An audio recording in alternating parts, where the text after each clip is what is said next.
제가 땀을 많이 흘려서 통풍기가 필요합니다. 강사 소개가 긴 거는 강사가 유명하지 않다는 뜻입니다. 이제 사진하고 저하고 많이 다르죠. 하도 오래전 사진을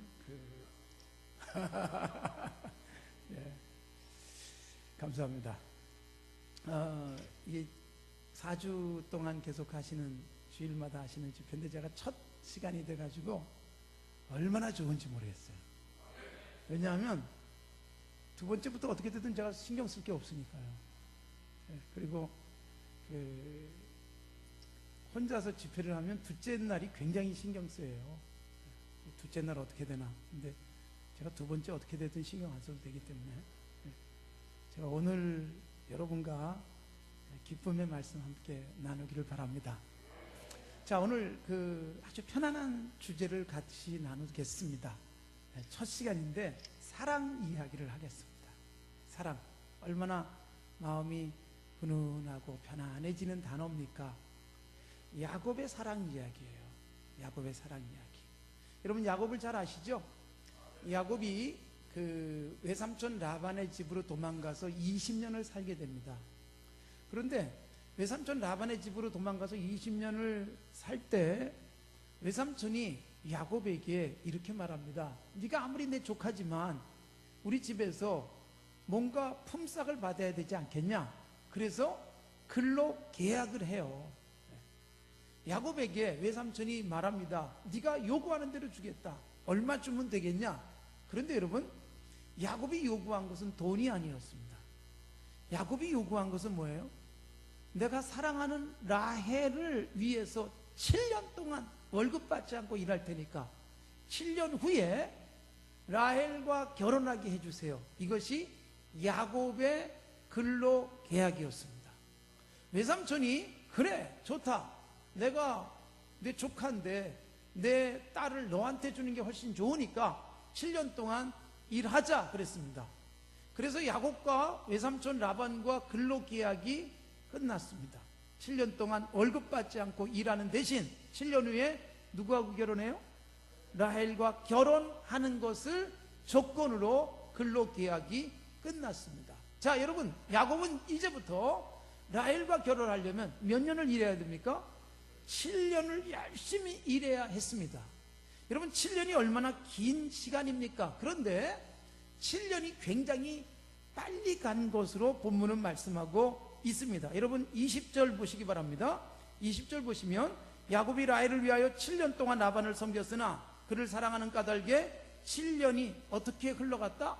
며칠처럼 여겨졌다. 이 말은 7년이 빨리 갔다는 겁니까? 아니면 지루했다는 겁니까? 빨라도 너무 빠르게 시간이 갔습니다. 7년이 얼마나 빠르게 갔는지. 여러분, 야곱이요, 성격이 굉장히 열정적인 사람이에요. 31장에 보면 야곱이 외삼촌 라반의 집에 있는 동안에 밤잠도 낮에도 잠도 제대로 자지 않고 더위도 추위도 아랑곳하지 않고 굉장히 열심히 일한 것으로 돼 있어요. 그래서 7년 동안 얼마나 열심히 부지런히 일했는지 모릅니다. 그러니까 굉장히 힘들었을 겁니다. 그런데도 시간은 굉장히 빨리 갔다라고 말씀하고 있는 것입니다. 7년이 굉장히 긴 기간이에요.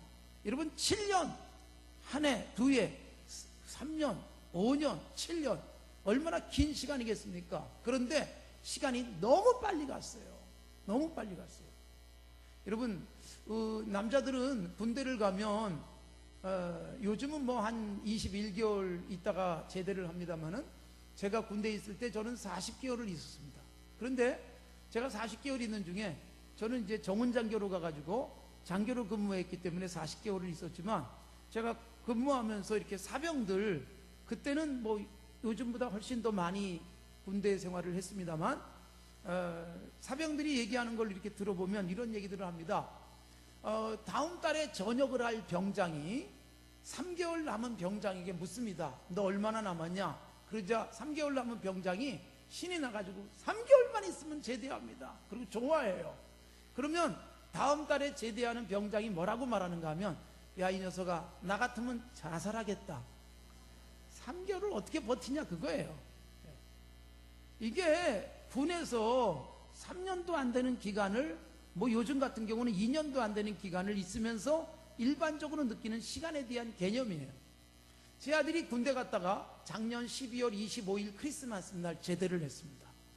공군 군악대로 가가지고 24개월을 근무하고 크리스마스 다음날 군대 갔다가 크리스마스 날 전역을 했어요. 그런데 이 녀석이 군대 가가지고 훈련을 마치고 그리고 자대에 배치를 받고 그 다음에 첫 휴가를 왔습니다. 첫 휴가를 오니까 우리 교인들이 기쁘게 반가워해 줬습니다. 야, 수고 많았다. 그런데 얼굴이 아주 좋아졌다. 그러면서 굉장히 기쁘게 맞아줬습니다. 그런데 공군은요, 이 근무기간이 3개월도 긴과 함께 자주 나옵니다. 한 달에 한 번이나 두 번은 반드시 나옵니다. 그런데 여러분, 처음엔 굉장히 반갑게 맞아주다가 그 다음에 또 나오고 또 나오니까 이제는 볼 때마다 또 나왔니? 그러는데 그때마다 아이는 시험에 듭니다. 아니, 또 나왔냐니, 얼마나 기다리다가 나왔는데. 근데요, 1년쯤 지난 다음에 또 나왔는데 이제 장로님도 묻고 집사님도 묻습니다. 너 얼마나 남았니? 꽤 긴 것 같으니까. 그러자 이제 1년 지났어요. 그러자 교인들이 뭐라고 말할까요? 벌써 1년 지났니? 그러니까 까무러 치는 거예요. 벌써 1년이라니 나는 끔찍한데. 여러분, 시간의 흐름이요, 상대적이에요. 누군가에게 1년은 끔찍한 시간일 수 있고 단 7일도 아주 지루할 수 있는데 야곱에게 7년은요 너무 빨리 갔습니다. 그래서 7년이 어떻게 느껴졌어요? 며칠처럼 여겨졌습니다. 이유가 뭐라고요? 야곱이 라헬을 사랑하는 까닭에. 여러분, 사랑의 놀라운 힘을 보여주는 거예요. 7년만 지나면 누구하고 결혼해요? 라헬과 결혼한다는 꿈 때문에 한 해, 두 해 시간 가는 게 지루하지 않습니다. 힘들어도 사랑하는 라헬과 결혼할 날을 기다리면서 참아낼 수 있었던 거예요. 이게 야곱이 7년을 며칠처럼 느낄 수밖에 없었던 너무나도 귀한 야곱에게는 기쁨이고 행복이었던 것입니다. 사랑하는 사람과 함께 있으면 시간도 빨리 갑니다. 저도 제 아내하고 결혼해서 지금까지 살고 있습니다만, 여러분, 제 아내하고 만나서 데이트하고 그럴 때를 기억해 보면 그렇습니다. 아내하고 만나서, 결혼하기 전에 만나서 밥도 먹고 차도 마시고 그리고 앉아서 대화도 하고 그러는데 벌써 시간이 이렇게 갔어요. 여러분, 너무 시간이 빨리 가요. 그래서 어쩔 수 없이 이제 집에 들어가는데, 집에 들어가면 또 아쉬워가지고 요즘처럼 뭐 휴대전화가 있을 때도 아니지만 유선전화 붙들고 또 1시간씩 얘기하면서도 지루한 줄 몰랐던 것이 사랑하던 때의 모습이었습니다. 사랑하니까 아무리 오래 같이 앉아 있어도요, 시간 가는지도 모르고 지루하지도 않습니다. 제가 목사인데 목회하면서도요, 목사가 그러면 안 되는데 어떤 사람하고 앉아 있으면요, 왜 이렇게 계속 있지? 얘기 끝났으면 가지. 그러는 사람도 가끔 있습니다. 뭐 오래 앉아 있으면 괜히 불편한 사람이 있어요. 그런데 사랑하는 사람하고 앉아 있으니까 시간 가는 줄도 모른단 말이에요. 사랑이 굉장한 힘을 갖고 있는 거예요. 7년도 지루하지 않게 만들고 7년을 며칠처럼 여길 수 있도록 만들어주는 굉장한 힘이 바로 이 사랑이라고 하는 귀한 감정 속에 담겨 있는 것입니다. 자, 그런데 드디어 여러분 7년이 다 갔습니다. 야곱이 결혼을 하게 됐습니다. 결혼 첫날 밤이 얼마나 설렜을까요? 드디어 결혼을 하고 결혼 첫날 밤을 보냈습니다. 아침에 눈을 떴습니다. 여러분, 옆에 누가 누워 있어야만 했을까요? 라헬이 누워 있어야 하는데, 여러분들이 다 아시는 걸로 알고 제가 묻습니다. 옆에 누가 누워 있었어요? 생각도 하지 못했던 라헬의 언니 레아가 누워 있었던 것입니다. 여러분, 저는 목사잖아요. 성경이 하나님의 말씀인 줄로 확실히 믿습니다. 그런데 이건 도무지 믿기지가 않아요. 왜냐면요, 저도 처형이 있는데 아무리 깜깜해도 제 천지 처형인지 분간을 합니다. 허리 사이즈만 봐도 아는데 세상에 어떻게 야곱은 속을 수가 있을까? 그렇게 사랑하던 7년을 기다리던 라헬을 첫날 밤에 신부가 바뀌었는데 어떻게 속아요? 이건 믿을 수 없는 일이에요. 예. 믿을 수 없는 일이에요. 목소리를 들어도 알고. 그런데 여러분, 야곱이 속아요. 오늘 그 말씀을 드리는 시간은 아니지만 야곱이 눈이 안 보이는 늙으신 아버지를 지가 동생인데 형이라고 속이고 축복을 가르쳤던 야곱이 자기는 젊은 날 눈 벌겋게 뜨고 레아가 얻는데 동생이라고 속이고 들어와서 결혼 첫날 밤을 보냈는데도 속고 마는 거예요. 심은 대로 거두는 하나님의 신비한 법칙을 보여주고 있는 사건이지요. 어쨌든 속아버린 야곱은 도대체 물을 방법도 없었어요. 외삼촌에게 항의를 합니다. 외삼촌, 내게 이럴 수가 있습니까? 어떻게 라헬과 결혼시켜주겠다고 하더니 레아로 신부가 바뀔 수 있습니까? 외삼촌에게 항의를 했지만 외삼촌이 뭐라고 말합니까? 우리 동네에서는 언니를 동생보다 먼저 시집 보낼 수밖에 없다. 동생을 먼저 시집 보내는 건 우리 동네의 관습이 아니다. 그리고 넘기려고 합니다. 그러면서 외삼촌이 이렇게 제안을 합니다. 자, 그러면 7일 후에 네가 사랑하는 라헬과 결혼시켜 줄 테니까 다시 몇 년을 일하라고요? 다시 7년을 일해라. 그러면 라헬도 네 아내가 된다. 그런데 여러분 보십시오. 30절 한번 보십시오. 30절에 보시면, 자, 읽지 않은 부분 다 같이 한번 읽어보겠습니다. 시작. 야곱이 또한 라헬에게로 들어갔고 그가 레아보다 라헬을 더 사랑하여 다시 7년을 라반을 섬겼습니다. 자, 여러분, 다시 7년을 일합니다. 결국 라헬 때문에 몇 년을 일한 겁니까? 14년을 월급 받지 않은 채 일했습니다. 14년을 기다려줄 수 있었고 14년을 그는 열심히 일하면서 라헬에 대한 사랑을 이렇게 확인했던 것입니다. 사랑하는 성도 여러분, 사랑이 얼마나 놀라운 힘을 갖고 있는지를 우리에게 확실하게 보여주고 있는 거예요. 사랑하니까 7년을 며칠처럼 여겼고 사랑하니까 14년 아깝지가 않았던 겁니다. 라헬과 결혼할 수 있다면, 사랑하는 그 사람과 살 수만 있다면 뭐든지 하고 싶은 야곱의 모습을 보여주고 있는 겁니다. 여러분, 야곱이 라헬을 사랑한 것은 창세기 29장을 쭉 읽어보시면 얼굴이 예뻐서 사랑한 것처럼 보여요. 그런데 여러분, 야곱의 사랑은요 얼마나 진실한 사랑인지. 예뻐서 사랑한 것 같은데 이 사랑이 끝까지 갑니다. 여러분, 우리 창세기에 나오는 아브라함, 이삭, 야곱 3대 족장이라고 말하는데 이 3대 족장 어르신들은 전부 다 예쁜 여자랑 살았다는 거 아시죠? 아브라함이 얼마나 예쁜 여자랑 살았기에 자기 아내 사라를 누이라고 거짓말을 합니까? 그리고 그 아들 이삭도 리브가가 너무 예뻐가지고 또 누이라고 거짓말하는 사건이 창세기 속에 나오죠. 야곱도 오늘 읽은 말씀에 보면 라헬이 예쁜 여자로 되어 있어요. 참고적으로 저도 예쁜 여자랑 삽니다. 믿음 좋은 분들이 예쁜 사람하고 사는 모양이에요. 근데요, 예뻐서 사랑한 것 같은데 이 사랑이 끝까지 가요.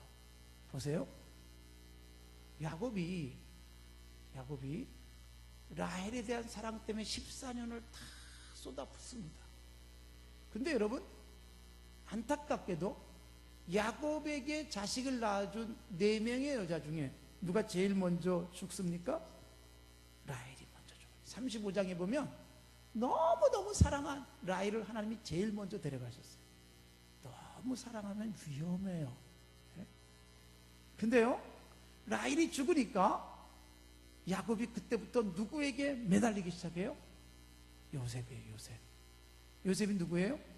라헬이 낳은 첫 번째 아들. 그래서 라헬이 죽었지만 라헬 때문에 요셉을 너무너무 사랑해요. 그런데 라헬이 죽은 다음에 요셉을 너무너무 사랑하는 야곱에게서 하나님이 누구를 또 데려가세요? 요셉을 데려갔어요. 죽은 걸로 압니다. 37장에 보면. 그런데 여러분, 라헬이 죽고 요셉 없어지고 그 다음엔 누구에게 또 매달립니까? 베냐민, 12번째 아들. 이유가 뭐예요? 라헬이 낳은 마지막 남아있는 아들이기 때문에. 그러니까요, 야곱은요 라헬에 대한 사랑이 계속 변하지 않고 끝까지 가는 모습을 보여줘요. 여기 결혼 안 한 자매들이 있으면 이런 남자 만나서 사랑하시기 바랍니다. 이래야 행복한 거예요.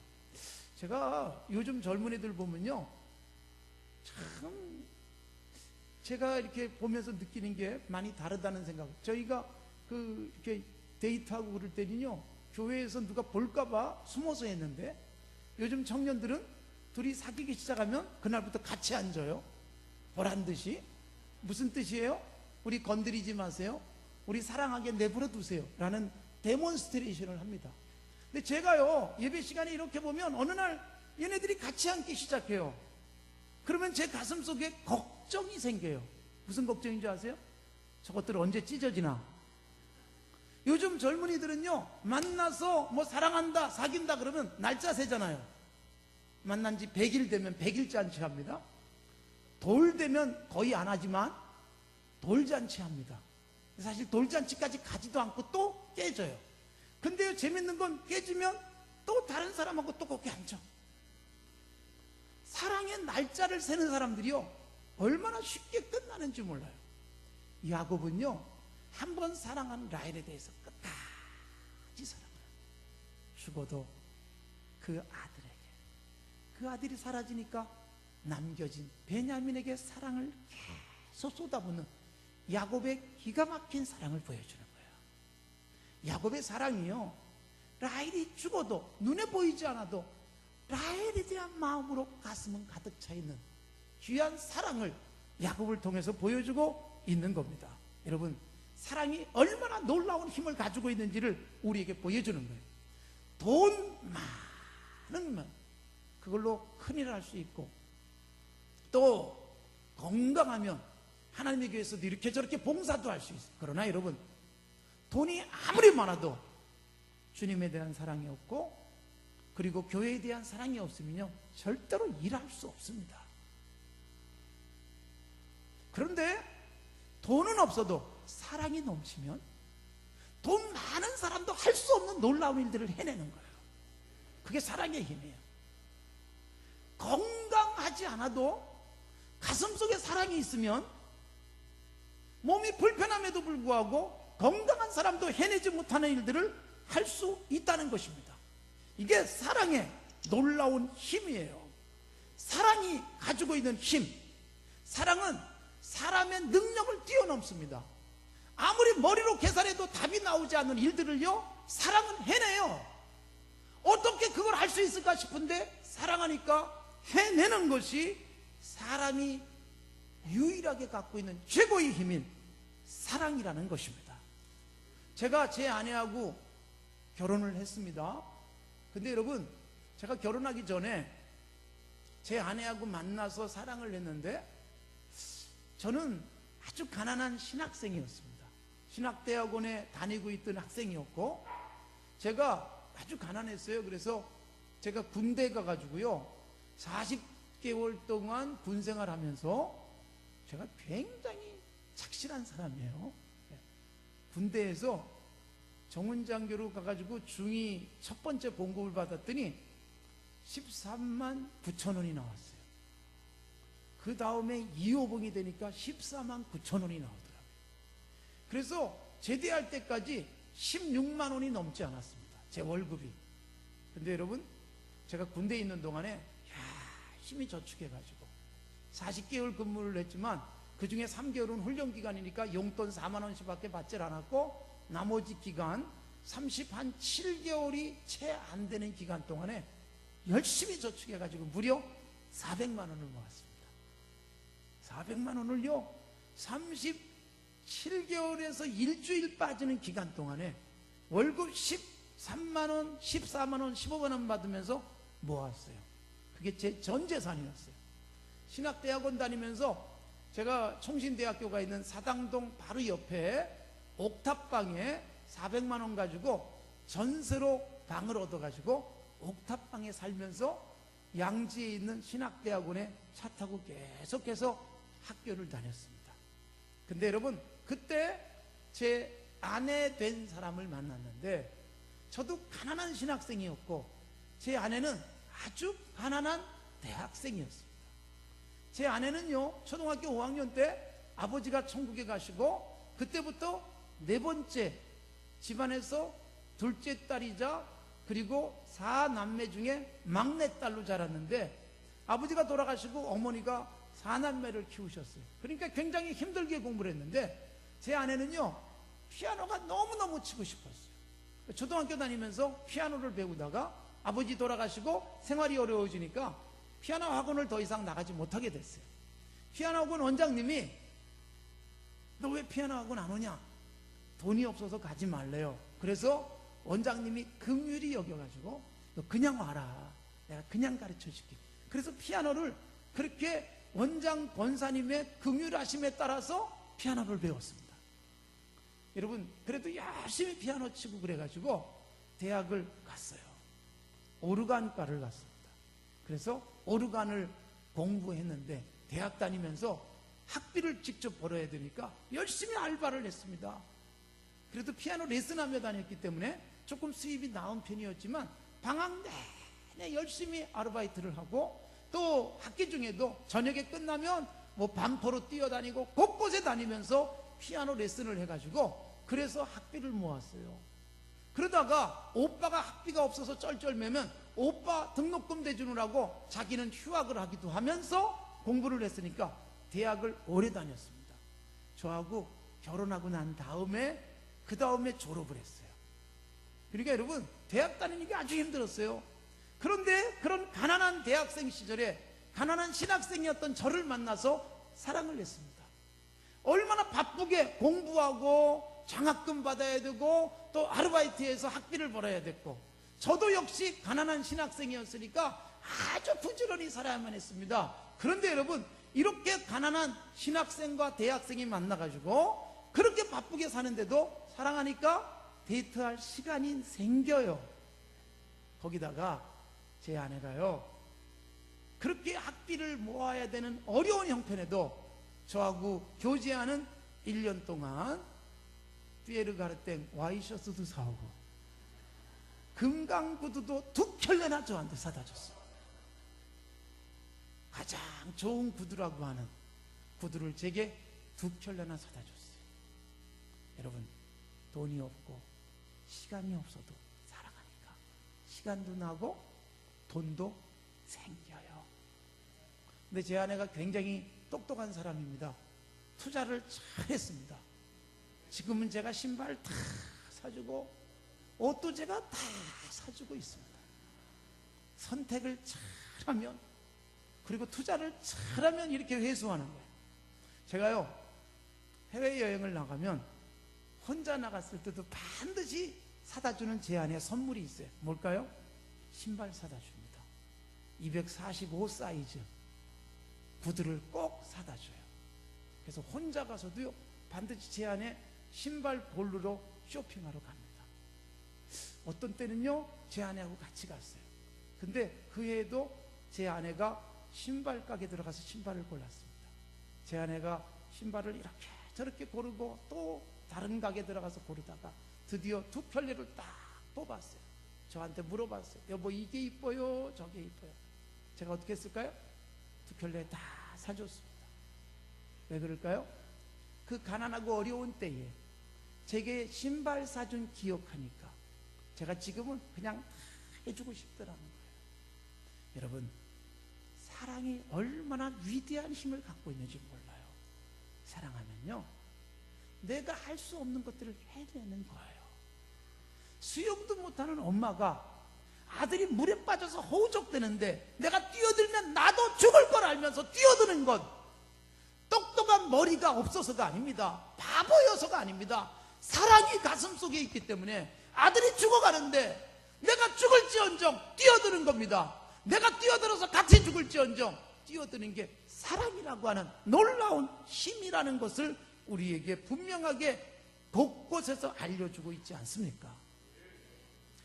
2006년도에 이런 일이 있었습니다. 2006년 1월 12일 날 백현국이라는 사람이요 사랑하는 애인 박춘하 씨를 위해서 자기 신장 한쪽을 떼주고 췌장도 절반 잘라주는 장기 이식 수술을 했습니다. 현대 아산병원에서 수술을 했는데 우리나라에서 최초로 산 사람이 장기 2개를 이식하는 수술이었어요. 근데 아산병원의 한덕종 외과과장이 그 수술을 했습니다. 수술 성공률이 50%라 그랬어요. 그런데 수술이 잘 끝나고 박춘하 씨는 당뇨 합병증으로 신장 투석을 하고 있었거든요. 그런데 바로 이 애인 백형국에게 신장도 이식받고 췌장도 이식받아가지고 더 이상 투석하지 않아도 되는 회복의 은혜를 입습니다. 그리고 그해 12월 19일 날 17일 날 결혼을 하고 잘 살고 있습니다. 2년 전인가 이 사람들 얘기가 다시 텔레비전에 나온 적이 있어요. 혹시 보신 분 있는지 모르겠지만 그 뒷얘기, 두 사람의 이 사랑 얘기가 너무나 아름다워서 삼성생명 CF에 이 두 사람이 나왔었어요. 이 사람들의 이야기가. 근데 여러분 2년 전인가 텔레비전에서 이 두 사람이 지금은 어떻게 살고 있는가를 이렇게 직접 나와서 이야기하는 걸 보여줬는데, 지금은요 남자가 당뇨병에 걸려가지고 그래서 고생하고 있어요. 췌장을 잘라줬잖아요. 췌장에서 인슐린이 분비되는데 췌장 잘라주고 난 다음에 자기 아내는 신장도 생기고 췌장에서 인슐린도 분비되면서 건강해졌지만 자기 자신은 정작 당뇨병에 걸려서 살고 있는데 자신은 조금도 후회하지 않는다. 사랑하는 내 여자를 위해서 내가 장기를 떼주는 것 조금도 두렵지 않았고 주저하지 않았다라는 거예요. 여러분 아무리 신앙이 좋아도 여러분의 아들이 그런 여자랑 결혼하면서 신장 떼주고 췌장 떼준다면 누가 찬성하시겠어요? 이게 사랑의 힘이라는 것입니다. 여러분 요즘 그 르게리병 환자들에 대한 관심이 높아지고 있죠. 그래서 아이스 버킷 챌린지 세계적으로 유행을 하고 있잖아요. 얼음물 뒤집어 쓰면서 근육이 아주 굳어져가는 그 병을 체험을 조금이라도 해보자. 그래서 아이스 버킷을 하고 있는데 저도 한 적이 있어요. 제가 지난 8월 말에 총신대학교에 그 학생들 개강 부흥회에 강사로 갔는데 둘째 날 학생들이 저한테 이번에 강사 목사님을 지정했습니다. 아이스 버킷을 해주실래요? 라고 저한테 얘기하더라고요. 그래서 제가 기꺼이 해주겠다 그러고, 그리고 집회 마지막 날 물벼락을 썼어요. 근데 여러분 그걸 제가 기꺼이 했던 이유가 있습니다. 그것은요 우리 교회에도 그런 환자가 하나 있었기 때문에 제가 우리 교회 병호라는 청년을 생각하면서 그것을 했어요. 여러분 제가 산정인교회 1994년 12월 달에 부임을 했는데 제가 부임했을 때 그 청년은 16살이었어요. 지금은 몇 살일까요?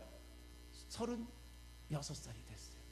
근데 여러분 그때도 이 청년, 이 병호라는 그때는 학생이었는데 그 근육 위축증 때문에 엄마가 계속 업고 다녔어요. 예배당에 엘리베이터도 없을 때였어요. 그때는 엄마가 계단을 그 힘든 아들을 업고 예배당에 올라가서 아들을 앉혀놓고 휠체어에 앉혀놓고 예배를 드리곤 했습니다. 그때 16살이었지만 그 병이 시작된 것은 그보다 훨씬 전이었던 초등학교 때였습니다. 엄마는 30년 가까운 세월을 이 아들을 계속 업고 다닙니다. 초등학교 때도 교실에 아이를 업어서 데려다 놓고 화장실 갈 때 업고 가야 되기 때문에 계속 교실 밖에서 지키고 있었어요. 그렇게 중학교 졸업하고 고등학교 졸업하고, 그리고 이제 고등학교 졸업한 다음엔 대학 진학도 못하고, 그리고 고등학교 졸업한 이후에는 교회도 아예 못 나오게 됐어요. 더 부도까지고 이제는 걷지도 못하고 앉아있지도 못한 채 꼼짝도 못하고 누워서 지내는 시간이 10년도 지나고 20년도 지났어요. 집안도 넉넉하지가 않아요. 그런데 여러분 그 어머니 권사님이 30년을 아이를 업고 다니고, 제가 최근에도 그 권사님에게 얼마나 힘드세요? 그런 얘기를 했더니 목사님 그래도 우리는 나은 편이에요. 우리보다 훨씬 어려운 사람도 많아요. 그렇게 얘기를 하더라고요. 제가 그 청년을 생각하면서 아이스 버킷을 하고, 그리고 성금도 내고, 그리고 돌아와가지고 우리 교회에서 모금을 시작했어요. 이 병을 30년이나 앓고 있는 우리 병호 형제를 위해서 같이 사랑으로 동참해 주세요.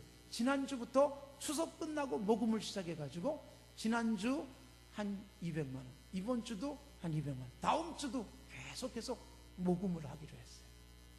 그런데 여러분, 그 엄마는요 30년 세월 그 아이를 업고 지금은요 누워서 생활하는 그 아들, 지금은 아이 옆에 산소호흡기가 있어요. 그래서 호흡이 어려워지면 산소호흡기로 호흡을 시켜야 되는 아주 힘든 세월을 보내고 있지만 그 권사님 새벽마다 나와서 기도하고 새벽에 못 나오는 때는 아들이 많이 어려워진 때 옆에 지키고 있어야 되기 때문에 여러분, 그렇게 힘들고 어려운 아들을 30년 동안 키우면서 얼굴에는 웃음이 가득하고 교회에서 오면 가장 행복한 권사님의 얼굴이에요. 무엇이 그것을 가능하게 할까요? 그냥 운명이다 그러고 받아들인 게 아니에요. 그 아들에 대한 깊고 깊은 사랑은요 30년을 한결처럼 버텨낼 수 있는 힘이 됐던 겁니다. 아무리 힘들어도 사랑하니까 견뎌내고 있는 엄마의 기가 막힌 사랑을 저는 20년 동안 지켜보는 거예요. 사랑 얼마나 놀라운 힘인지 모릅니다. 여러분, 요즘 우리나라는요 세계에서 가장 출산율이 낮은 나라군에 속해버렸습니다. 왜 자식을 낳지 않느냐? 자식 키우는데 돈이 많이 든다고 낳지 않는 세상이에요. 그런데 여러분, 제가 태어난 해가 1956년인데 제가 우리 집에서 6번째로 태어났어요. 우리 어머니가 그 가난한 시절에 1956년은요 우리나라 국민소득이요 1960년이 80불이었어요 1인당 국민소득이. 그러니까 56년에는 훨씬 더 작았잖아요. 6째로 저를 낳고 그 다음에 또 나서 제 여동생이 있습니다. 국민소득이 80불도 안 되던 시대에 7명씩 낳는데 우리 어머니만 그렇게 낳은 게 아니고 그 시대의 평균 출산율이 6명에서 7명이었습니다. 훨씬 가난한 시절에 아이를 낳고 또 낳고 교육도 많이 받지 못하신 부모님들이 아이들을 열심히 키워가지고 그때 자녀를 많이 낳기 때문에 그나마 우리나라가 이만큼 살게 된 거예요. 공부도 많이 못하고 이유식도 어떻게 해야 되는지도 모르고, 그리고 아이를 키우는데 이런저런 무슨 조기교육 이런 것도 전혀 없던 시대에도 사랑 한 가지만 가지고 자녀들을 잘 키울 수 있었고, 그때 키운 베이비 붐 세대에 태어난 자녀들이 지금 우리나라 경제도 움직이고 세상을 움직이는 힘이 됐잖아요. 그런데 공부도 훨씬 많이 하고 경제적 수준은 비교할 수 없을 만큼 높아졌음에도 불구하고 요즘은 돈 많이 든다고 자녀도 낳지 않고, 그리고 여러분 굉장히 사랑하는 것 같은데 진정한 사랑은 사라진 채 돈이 사랑의 자리를 대신해버리고 똑똑한 머리로 뭔가 해보려고 하지만 오히려 심각한 문제는 더 많이 생기고 있는 우리 세상. 여러분, 정말로 이 시대를 살리고 그리고 진정한 교육이 가능하고 정말로 인간다운 삶이 가능하게 만드는 진짜 힘은요 돈도 아닙니다. 똑똑한 머리도 아닙니다. 사랑이라고 하는 놀라운 그 가치, 이것을 가지고 있으면 이 세상은요 굉장히 놀라운 역사와 변화를 일으킬 수 있게 될 줄로 믿습니다. 여러분, 우리가 세상 살아가면서, 우리가 교회 생활하면서 우리는 이런저런 핑계를 댑니다. 난 돈이 없어서 일하지 못해요. 난 배운 게 없어서 일하지 못해요. 난 너무 바빠서 일하지 못해요. 그러나 여러분, 돈이 없어서도 아니고 바빠서도 아니고 공부를 못해서도 아닙니다. 말주변이 없어서도 아닙니다. 그것은 사랑, 주님에 대한 사랑이 우리 가슴 속에 아직 가득 차 있지 못하기 때문에 이런저런 핑계를 대면서 섬기지도 못하고 기적도 일으키지 못하고 하나님의 나라의 역사도 펼치지 못하는 것이지 돈의 문제가 아니라는 것입니다. 사랑만 가슴 속에 가지고 있으면 놀랍고 신비한 역사들을 펼쳐가게 될 줄로 믿습니다. 아까 우리 담임 목사님께서 제 소개를 하시면서 우리 교회 이야기를 하셨습니다. 저희 산정인교회가 1906년 1월 26일 날 평양에서 설립이 됐습니다. 장대현 교회가 부흥하니까 산정현 교회를 평양의 4번째 교회로 이렇게 분립을 시켰어요. 초기 교회는요, 굉장히 건강한 교회 모델을 갖고 있었어요. 교회가 부흥하면 우리 교회 크게 짓고 우리 교회 더 크게 짓는 그런 모습이 아니었습니다. 교회가 부흥하니까 나누고 또 나누고 또 나누고, 그래서 평양 2교회, 3교회, 4교회 이렇게 분립이 되면서 우리 교회도 1906년 1월 달에 선교사였던 편하설 선교사님, 번하이저 목사님이 초대 담임 목사님으로 그렇게 예배당을 한 개인 주택에서 예배를 드리면서 시작을 했어요. 그 교회에서 점점 부흥하면서 산정교회가 더 아름다운 교회로 자리 잡던 중에 1936년 마산에서 섬기시던 주기철 목사님을 스승이었던 오산학교 교장 선생님이셨거든요. 오산학교 출신이었던 주기철 목사님을 마산까지 가가지고요, 조만식 장로님이 모셔왔어요. 그리고 우리 평양에서 목사님께서 평양의 이 위기를 목사님의 영성으로 극복해달라고 간절히 부탁해서 모시고 왔어요. 1936년에 산정현교회 부임하신 주기철 목사님이 산정현교회에 생명을 거십니다. 그런데 여러분, 1938년에 우리나라에 무슨 일이 일어나는가 하면 대한예수교 장로회 총회, 내일부터 우리 교단 총회가 시작되는데, 바로 이 총회에서 28회 총회, 1938년 28회 총회에서 내일부터 시작되는 총회가 99회 총회거든요. 그런데 28회 총회에서 목사님과 장로님들이 모여가지고 뭘 결정했나요? 신사참배 해도 죄가 아니다. 신사참배는 우상숭배가 아니다. 신사참배는 국가에 대한 예의다라고 결정을 총회가 합니다. 그런데 여러분, 그 결정을 총회가 했을 때 주기철 목사님과 장로님들은 목숨을 걸고 신사참배 반대를 하십니다. 그러면서 일제에 계속 잡혀가고 감옥에 들어가고 매 맞고 고문당하고, 그러다가 1944년 4월 21일 밤 9시 차가운 평양 형무소에서 주기철 목사님은 순교의 제물로 하나님 앞에 드려집니다. 이런 순결한 신앙을 지켰던 순교자들 때문에 한국교회가 이만큼 부흥했고요, 지금 우리가 이렇게 편안하게 예배드릴 수 있게 된 줄로 믿습니다. 제가 산정현교회 부임을 했어요. 1994년 12월 27일 날 산정현교회 부임을 하면서 저에게 안수해 주시면서 저에게 주기철 목사님처럼 되라고 축복해 주신 천국에 가신 최훈 목사님이 계십니다. 제가 동도교회 부목사 시절에 1년 동안 있는 중에 우리 최훈 목사님에게서 사랑을 많이 받았어요.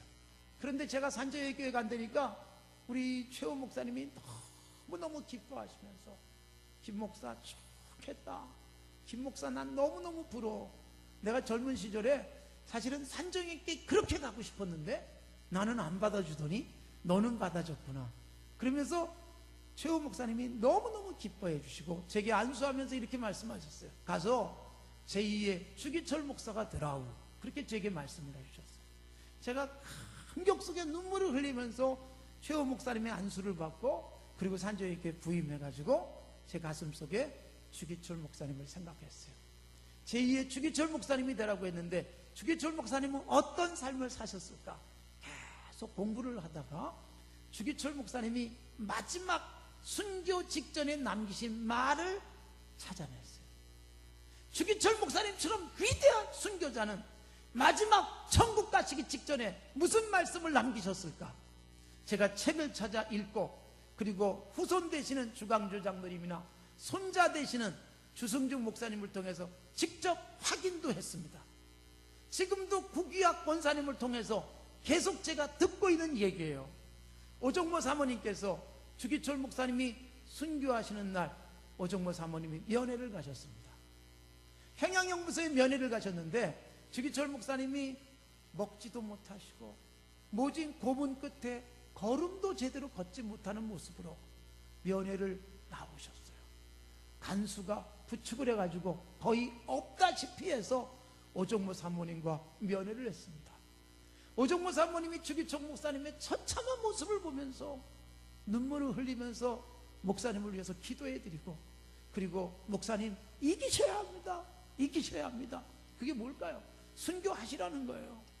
끝까지 믿음 잃지 마시고 순교하십시오 라고 오정모 사모님이 격려를 하시고, 주기철 목사님은 다시 면회를 끝내고 간수에게 거의 업히다시피 해서 감방으로 들어가시는 거예요. 그런데 여러분, 몇 발짝을 옮겨놓고 안으로 들어가시다가 갑자기 걸음을 멈추고 주기철 목사님이 사모님을 부르셨어요. 여보. 사모님이 무슨 말씀인가 해서 왜요? 라고 대답을 했더니 마지막 말씀을 남기셨어요. 그 마지막 말씀이 뭔지 아세요? 여보, 나 따뜻한 숭늉 한 그릇 먹고 싶소. 여러분, 이게 위대한 순교자이신 주기철 목사님이 마지막으로 남기신 말이에요. 주기철 목사님이 우리와 똑같은 약한 육체를 가지신 분이셨어요. 차가운 4월에 평양 형무소에서 제대로 먹지도 못하고 마시지도 못하는 주기철 목사님은 따뜻한 숭늉 한 그릇이 너무너무 그리우셨던 거예요. 그만큼 우리와 똑같이 약한 주 목사님이에요. 주 목사님의 이 마지막 유언을 가슴에 새기고 계셨던, 얼마 전에 천국 가신 넷째 아드님 주강조 장로님이 이런 유언을 사모님에게 남기셨어요. 사모님이 그 구기학 권사님이 지금 우리 교회에 남아있는 평양의 주기철 목사님의 그 후손 중에 유일한 분인데, 제게 이런 얘기를 해주셨어요. 우리 장로님이 천국 가기 전에 제가 계속 들은 이야기인데, 장로님이 이런 얘기를 했대요. 물론 그렇게 해달라는 얘기는 아니죠. 여보, 내가 죽으면 나를 관에 눕히고 내 가슴 위에다가 숭늉 한 사발만 올려놔 주시오. 그러면 내가 그 숭늉 가지고 천국 가서 우리 아버님이 그렇게 마시고 싶었던 숭늉을 우리 아버님께 드리고 싶다고. 그게 넷째 아드님이신 주강조 장로님이 사모님, 아내 되시는 구기학 권사님에게 계속 하시던 말씀이에요. 제가 이렇게 식당 가서 밥 먹고 마지막에 숭늉을 주면 주 목사님 생각나가지고 숭늉 마실 때마다 불편해요. 오늘도 저녁 대접을 잘 해주셨는데 마지막에 밥을 고르라 그러는데, 누룽지 드시겠습니까? 뭐 알밥 드시겠습니까? 제가 기꺼이 알밥을 먹었습니다. 왜냐하면 누룽지를 먹으면 숭늉이 나오잖아요. 이건 늘 부담이에요. 주 목사님은 숭늉 한 그릇이 그렇게 마시고 싶어 하면서 천국 가셨는데, 나는 그들을 이어서 목회한다고 하면서 너무 좋은 거 먹고 사니까, 너무 좋은 거 먹고 살 때마다 막 미안한 거예요. 사랑하는 성도 여러분, 따뜻한 숭늉 한 그릇이 그렇게 잡수시고 싶었던 주기철 목사님, 그 모진 고문과 어마어마한 고통을 무슨 힘으로 견뎌내셨을까요? 그분은 우리보다 체력이 좋아서가 아닙니다.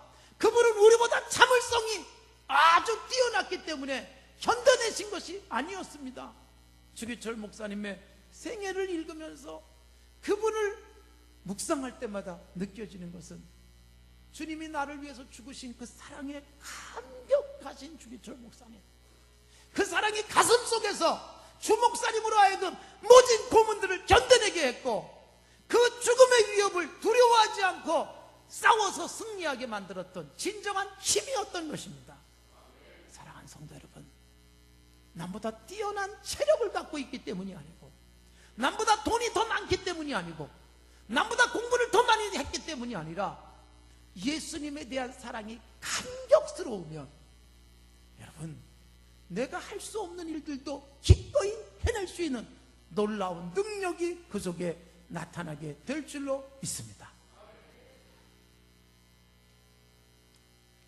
주님의 일을 하면서, 하나님의 교회를 섬기면서, 바빠요. 아유, 올해는 좀 빼주세요. 사랑의 문제지 환경도 능력의 문제도 아니라는 것입니다. 늘 사랑교회, 교회 이름이 참 좋아요. 여러분, 사랑이 가슴 속에 넘쳐나면요, 정말 신비한 일들을 이 땅에서 얼마나 많이 해낼 수 있는지 모릅니다. 결혼하고 어제도 제가 그 결혼 주례를 했는데, 요즘은요 결혼 주례할 때마다 제가 얼마나 기도하는지 몰라요.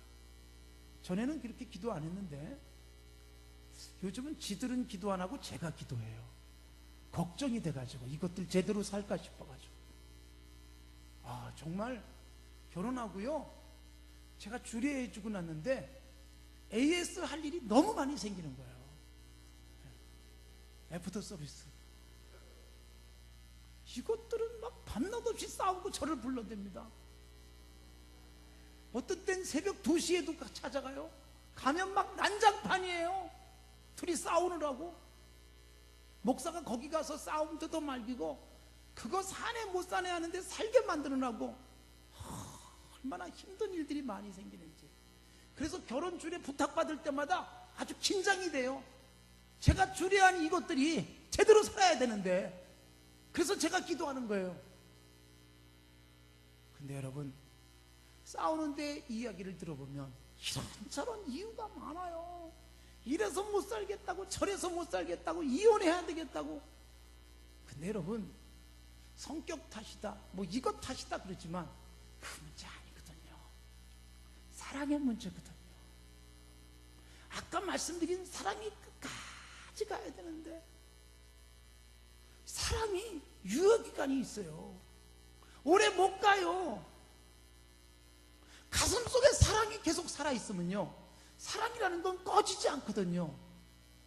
요한복음 13장 1절에 보면 예수님의 사랑이 나와요. 예수님이 자기가 이 땅을 떠나서 아버지께로 돌아가야 될 때가 얼마 남지 않은 걸 아시고 세상에 있는 자기 사람들을 사랑하시되 끝까지 사랑하시니라. 예수님이 끝까지 사랑하셨어요. 이 끝까지는요, 시간적으로도 끝까지 사랑했을 뿐만 아니라 주고 또 주고 생명까지도 정말 마지막 것까지 다 주시는 사랑이 예수님의 사랑이잖아요. 원래 사랑이 이게 사랑이에요. 사내 못 사내 이런저런 문제를 얘기하는 것은 사랑의 문제지 돈 문제도 아니고 성격 문제도 아니라는 것입니다. 사랑이 비록 초라한 단칸방에 살아도요, 행복하게 만듭니다. 사랑이요, 비록 내일 먹을 밥이 없어도 서로 얼굴 쳐다보면서 환하게 웃게 만드는 게 사랑이에요.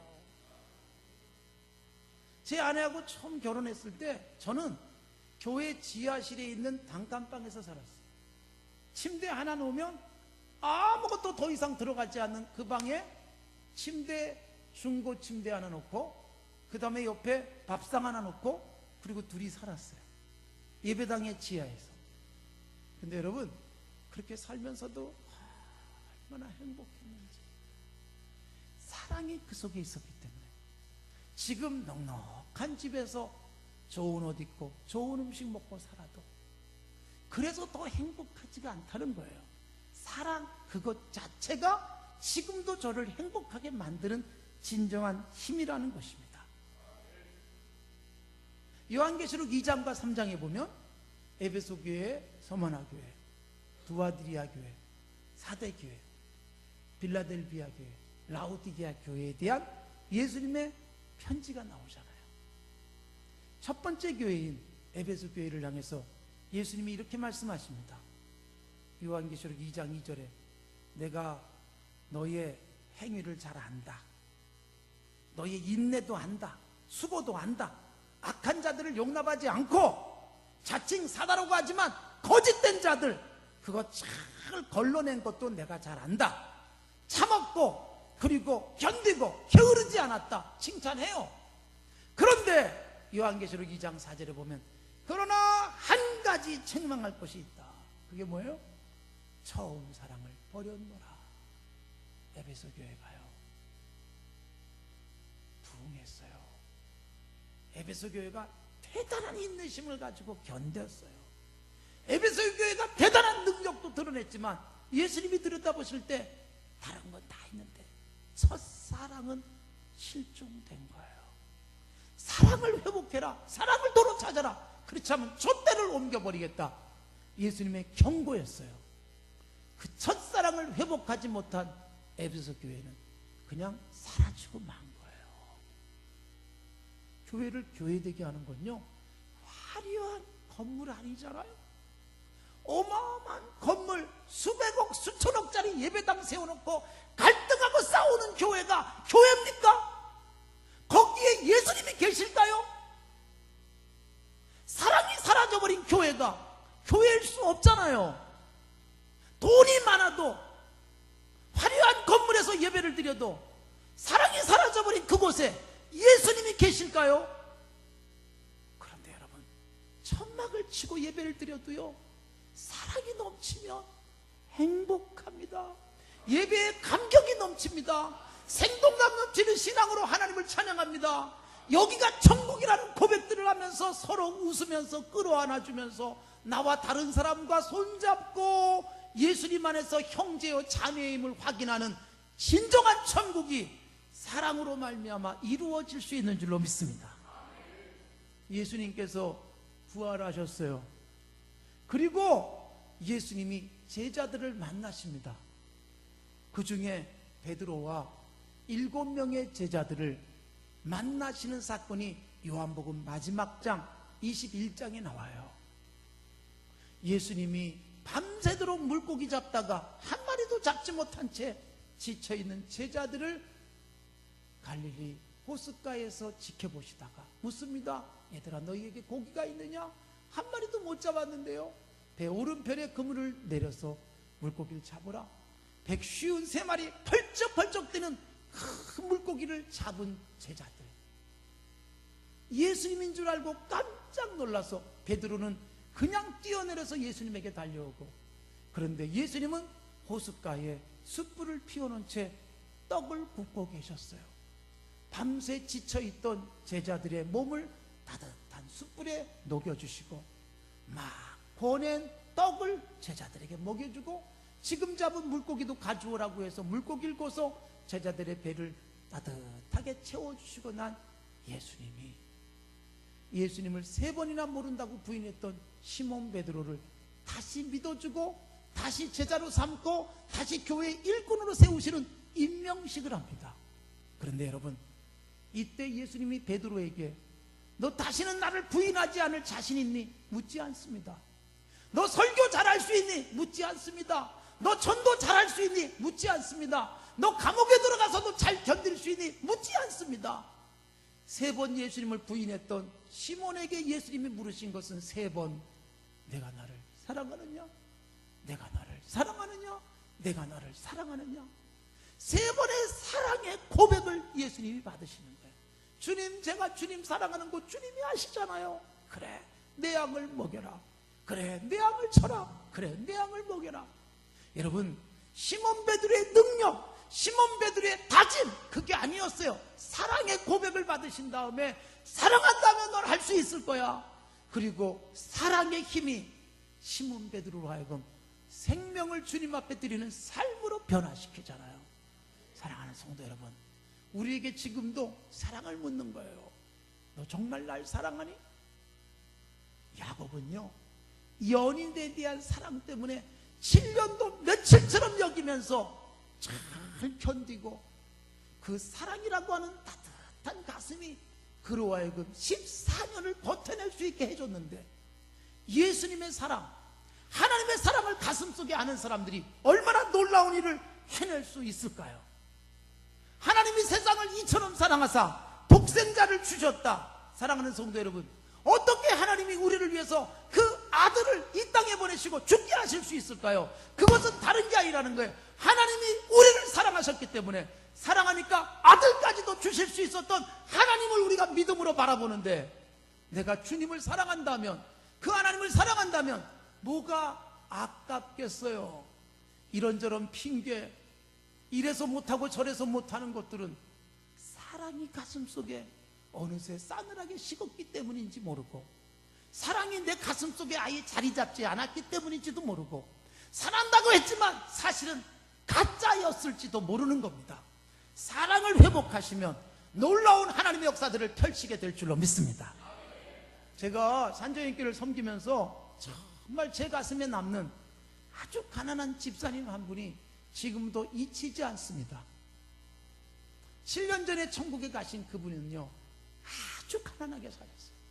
저희 교회가 있는 동네가 우리나라에서 가장 비싸게 팔리는 집들이 옆에 있어요.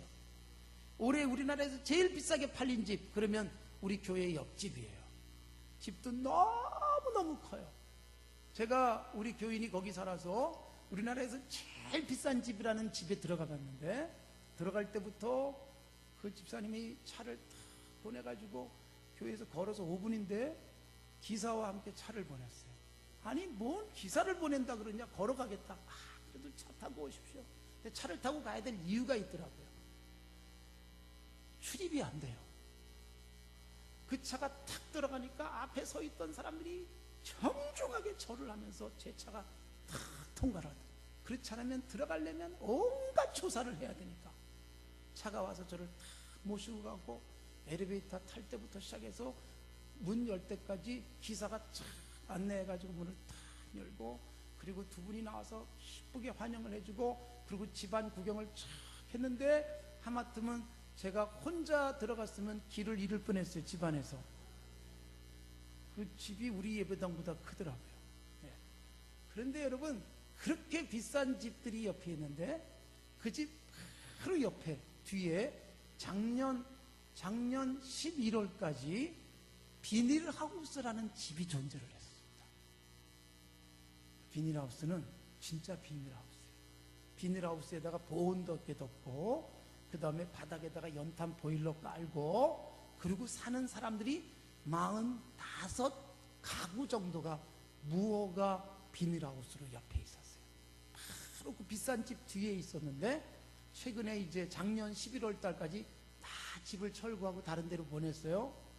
그분들 다 보내는데 그 비싼 집에 살고 있는 분들이 몇백만 원씩 내고, 어떤 분은 몇천만 원도 내가지고 내보냈어요. 참 훌륭한 분들이에요. 네. 그 돈을 내서 그분들을 다 임대 아파트 들어가게 해줬습니다.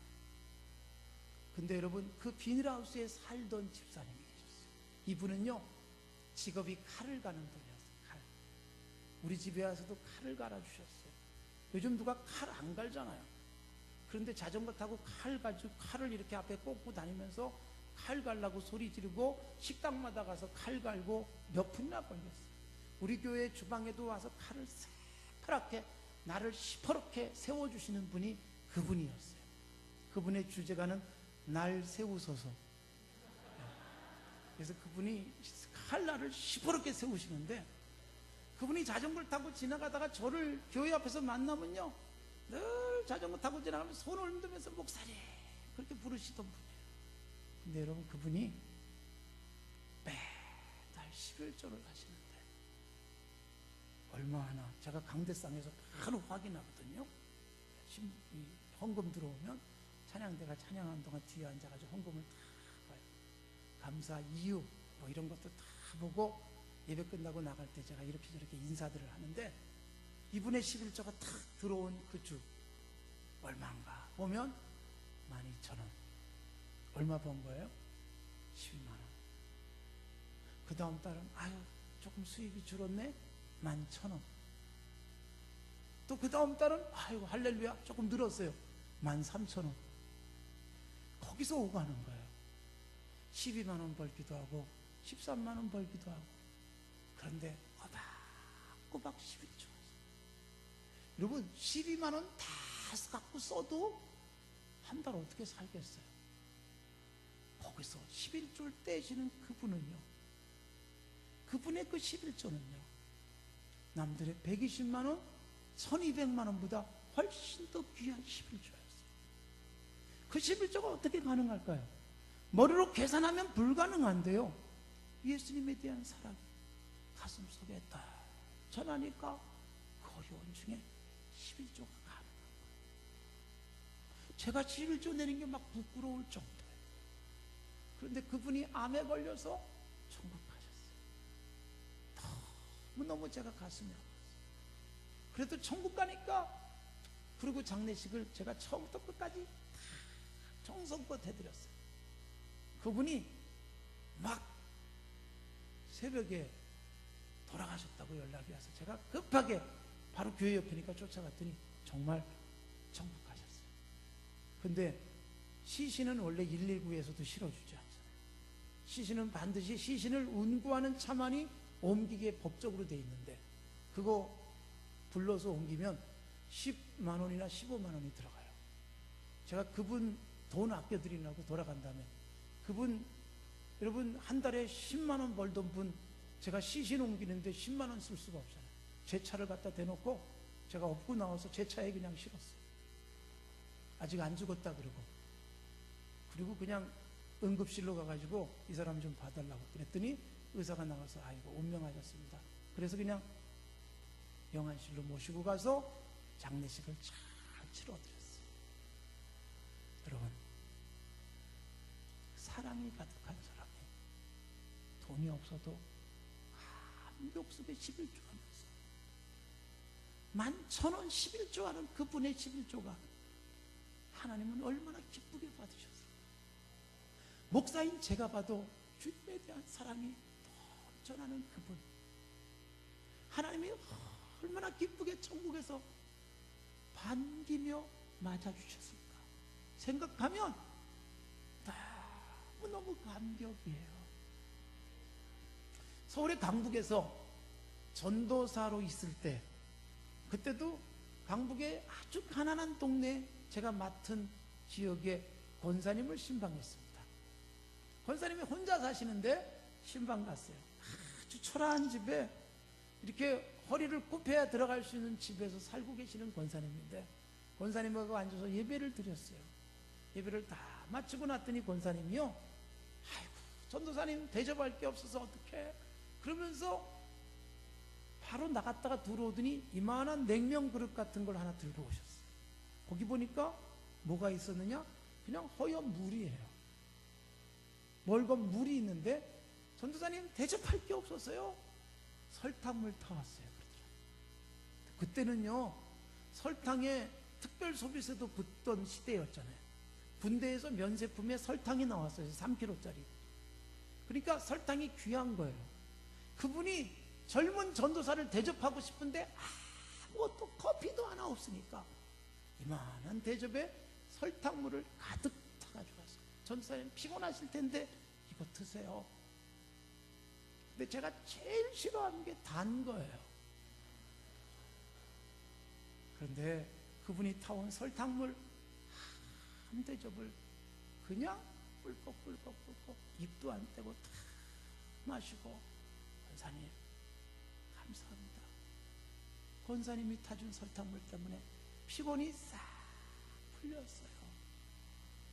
저는 설탕물을 마신 게 아니라 그분의 사랑을 마시고, 그렇게 하고 끝나면 좋았을 텐데 그분이 교회에다가 제가 설탕물 좋아한다는 소문을 내가지고 그 다음에 신방할 때 힘들었습니다만, 근데 여러분 그렇게 하고 일어나서 나오려고 그러는데 할머니들은 왜 꼭 돈을 거기다 넣는지 치마를 다 걷어 올리시더니 저 속 바지에서 여러 번 접은 10,000원짜리 한 장을 다 꺼내서 펴가지고 전도사님 시장하실 텐데 가다가 밥 사자 주세요. 제가 도와드려야 될 분인데 비상금 숨겨놨던 것을 저를 위해서 주시는 권사님의 사랑, 권사님 감사합니다. 가다가 제가 맛있게 밥 사 먹고 열심히 일할게요. 그리고 인사하고 나와요. 그리고 그 다음에 가서 몇만 원 쥐어드리고 오는 거예요. 여러분 정말 따뜻한 동네였어요. 따뜻한 사랑이에요. 아무것도 해줄 수 없을 것 같은데 사랑이 가득한 그분들이 그렇게 섬긴 거예요. 돈이 있어도 힘이 넘쳐도 할 수 없는 일들을요, 가난하고 허리가 꼬부라져도 할 수 있다는 것을 보여주고 있는 겁니다. 사랑하는 성도 여러분, 사랑 얼마나 놀라운 힘을 갖고 있습니까? 예수님이 피로 값주고 사신 교회다, 흔히 그렇게 말해요. 그게 뭐예요? 사랑이잖아요. 예수님의 죽으심, 그 사랑이 강력으로 제 가슴 속에 들어올 때, 주님 위해서라면 기꺼이 힘들고 어려운 일 가겠습니다, 이 고백이 가능해지는 거예요. 사랑하는 성도 여러분, 사랑으로 놀라운 역사들을 펼쳐가는 늘 사랑교회가 되시기 바랍니다. 정말 사랑이 살아있으면요 행복해요. 제가 우리 교인들에게 그런 얘기를 해요.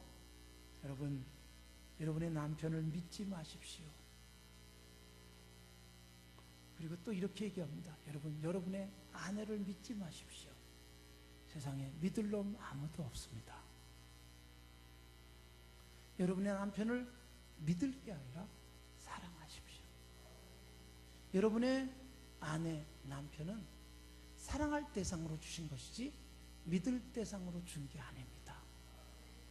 자꾸 믿다 보니까 배신당했다 그러고 당신 그럴 수 있냐고 그렇게 말하는 거예요. 사랑하니까 그럴 수 있겠구나, 사랑하니까 아유 얼마나 힘들었으며, 그리고 이해가 되잖아요. 그리고 그렇게 이해하고 받아주니까 사람이 어느새 변해요. 사랑의 힘이에요. 그런데 믿다가 보니까 배신했다 그러고 절망하고 그리고 실망하고, 그러니까 그냥 옆에 계신 분들은요 사랑할 대상이에요. 오빠 믿지? 뭐 이딴 소리 하면 안 돼요. 믿긴 누굴 믿어요? 네? 그냥 사랑해 주는 거예요. 제가 우리 교인들에게 이런 말씀을 또 자주 합니다. 여러분, 목사를 믿지 마십시오. 저도 여러분 안 믿습니다. 저는 그냥 여러분을 사랑할 뿐입니다. 여러분도 저를 그냥 사랑해 주세요. 믿다 보면요 실망할 일이 얼마나 많은지. 목회하면서요, 야, 저 집사님만 있으면 목회할 만하다 싶은 사람이 생겨요. 그래서 그때부터 그 사람을 막 믿고 싶어요. 그 사람을 하나님 믿고 싶은 생각이 목회자의 가슴 속에 생길 때가 있는데, 그럴 때마다 하나님이 여지없이 실망하게 만듭니다. 그리고 회개하게 만들어요. 오 하나님, 사랑해야 될 대상을 믿었군요. 하나님만 철저하게 믿어야 되는데 몇몇 사람 믿고 기대하다가 제가 실망하는군요. 하나님, 그냥 사랑하겠습니다, 이 고백하는 거예요. 성도들이 저를 그냥 사랑해 주는 거예요. 사랑하니까 사랑하는 사람이 하는 말은 다 좋아요. 사랑하는 목사님이 하는 설교가 너무 은혜스럽고, 사랑하는 목사님이 한마디 던지는 것이 가슴에서 기쁨이 되고, 사랑하는 목사님과 손을 잡았는데 따뜻하고, 그런데 믿으면 실망할 게 너무나 많아요. 인간인데. 그래서 예수님이 베드로에게 난 너 그럴 줄 몰랐어, 실망했어, 그러질 않은 거예요. 너 나 사랑하니? 너 나 사랑하니? 사랑 고백을 받으시면서 사랑을 끄집어내시고 사랑을 회복시켜 놨더니요 십자가에 매달려 죽어요. 십자가에 매달려 죽는 게 너무나 죄송해서 나는 거꾸로 매달리겠습니다, 그러면서 헌신하는 베드로가 되는 거예요. 사랑하는 성도 여러분, 오늘 우리 가슴 속에 사랑이 제대로 살아있는지 확인하시고, 식어버린 사랑 오늘 불릴 듯 일어나게 하시기 바랍니다. 주님에 대한 사랑, 목사님에 대한 사랑, 장로님에 대한 사랑, 집사님에 대한 사랑, 성도들에 대한 사랑 다시 활활 타오르게 하십시오. 교회가 천국 될 줄로 믿습니다. 남편에 대한 사랑, 아내에 대한 사랑 다시 회복하십시오. 사랑이, 내 사랑이 회복되면 되는 거예요. 내 사랑이 회복되니까 그렇게 예쁠 수가 없고, 내 사랑이 회복되니까 그렇게 믿음직스러울 수가 없고요. 당신과 사는 게 내게 주신 최고의 복입니다라는 고백이 저절로 입에서 나오는 거예요. 사랑이 가정도 천국 만드는 거예요. 사랑을 회복하십시오. 그래서 늘사랑교회 사랑이 늘 가득한 사랑 때문에 천국 되는 복된 교회 되시기 바랍니다. 여러분, 우리 가슴 속에 이 집회 기간에 사랑이 활활 타오르게 해서, 여러분, 내가 사랑 가지고 이 땅에 놀라운 역사를 일으키겠습니다 고백하시고 다짐하시고 하나님의 큰일을 감당하는 복된 교회 되시길 바랍니다. 잠시 통성으로 기도합시다. 한 목소리로 기도하면서, 주님, 제가 능력의 문제인 줄 알았는데, 너무 바빠서 못하는 줄 알았는데, 돈이 조금 더 생기면 하겠다고 그랬는데 사랑의 문제였군요. 주님이 나를 사랑하셔서 십자가에 죽어주셨는데, 하나님이 너무너무 우리를 사랑하셔서 독생자 예수님을 보내주셨는데 난 여전히 계산하고 있었습니다. 난 여전히 머리로 이렇게 저렇게 판단할 때가 많았습니다. 오 하나님, 사랑이 회복되게 하옵소서. 목사님을 사랑하고 우리 집사님을 사랑하고 남편을 사랑하고 아내를 사랑하고 주님 사랑하듯 그렇게 섬기면서 행복한 교회 만들고 가정 만들고 사랑의 능력, 사랑의 힘을 이 땅에 드러내는 복된 하나님의 사람들 되게 하옵소서. 사랑이 넘쳐나게 하옵소서. 다 같이 기도하겠습니다. 오 하나님 아버지, 이 밤도 우리들을 주님 앞에 부르